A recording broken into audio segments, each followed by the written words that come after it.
Hello, ladies and gentlemen. Today, I would like to explain how to remove WAZP Ransomware. This malware is yet another sample that belongs to the Sstep family. It attacks users all over the world, asking for up to $980 for file decryption. The most obvious sign of the attack is the presence of ransom node titled readme.txt, and the WAZP extensions all over the place. So, first of all, you should remove it as quickly as possible. It carries several other viruses which extend their damage with every minute of being active. To have a better understanding of what you are dealing with, let me tell you some details regarding this ransomware. The main danger of this attack chain is, of course, the ransomware. It is capable of ciphering your files, making them inaccessible. Moreover, it stays active even after finishing the encryption and scans your system for unciphered files. So, if you download something or bring the file in any other way, ransomware will notice it and encrypt the file as well. However, there are several other viruses that come along with WAZP ransomware.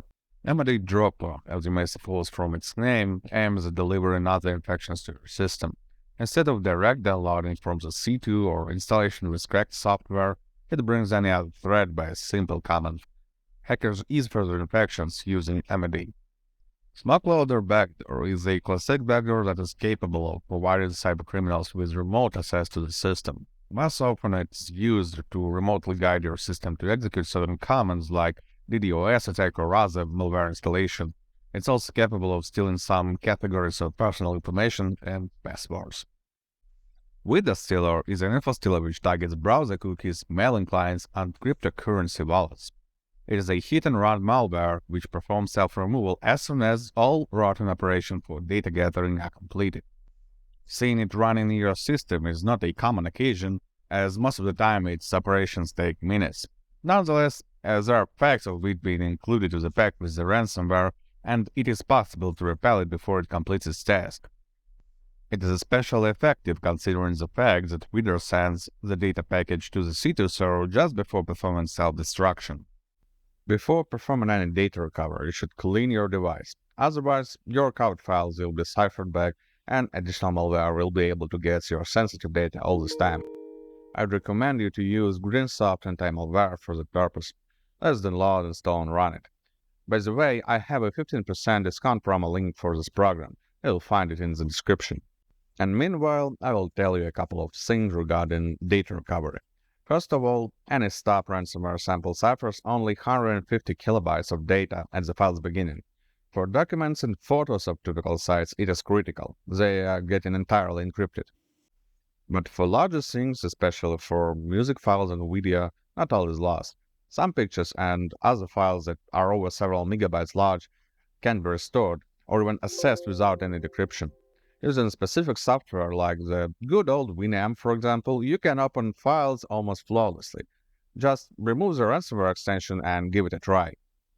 Another piece of good news is that this ransomware becomes quite lazy when it comes to ciphering exceptionally big things.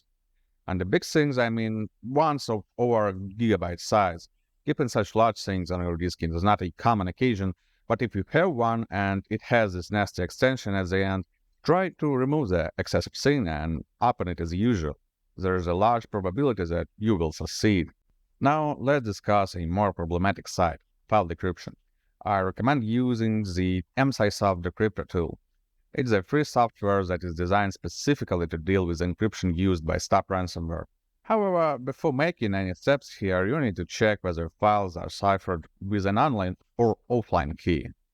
To check the key type, go to the System ID folder in your system directory and find their personal ID.txt file. This folder and all entries in it are created by ransomware in the process of encryption to store some details regarding the attacked system. The personal ID.txt file contains a single string that is used to identify the victim among others. If the string ends with T1, then malware has used an offline key to encrypt your system. Any other endings on the string means they use an open online key. The other sign of online key usage is the presence of this strangely named txt file in the same folder. This file keeps a public key used during the creation of an online key, though it may sometimes be created but not used because of the network errors. To be sure about the type of the used key, it is better to look at the personal ID.txt file. The difference between online and offline encryption keys directly influences your chances of success in file decryption. Online key is generated and stored on the common server controlled by cybercriminals. There is no way to get it, thus deciphering your files right away is not possible. You need to wait, in some cases for a pretty long time. Keys may leak, law enforcement may arrest the hackers and release all the keys, or specialists may find the vulnerability in the encryption mechanism and release the effective decryptor. There is plenty of room for hope. Offline keys are different. There's only one offline key used for all victims of a specific sample. That gives you much bigger chances to get your files back. You may need to wait a bit before the key will be discovered, but in general it takes much less time than in the case of an online key. There is one thing you should be certain about. You should never pay the ransom. By paying up the bill, you fund the hackers, which motivates them to keep going. If there will be no payout from their job, well, no one will really work for free, and so do the hackers. Times when computer viruses were spread to simply mischief people without any monetization are long gone. While we were talking, GridinSoft program successfully completed its job. It detected all the payloads that appeared during the attack. Click Clean Now to wipe them out and make your PC clean from malicious programs. Please note, GridinSoft Anti-malware is a malware removal program, not a decryptor. To get your files back, follow the guide of how to fix that guide. We will put the link in the description. You will find the links on detailed analysis of all malware samples in the description as well. Good luck and stay safe online.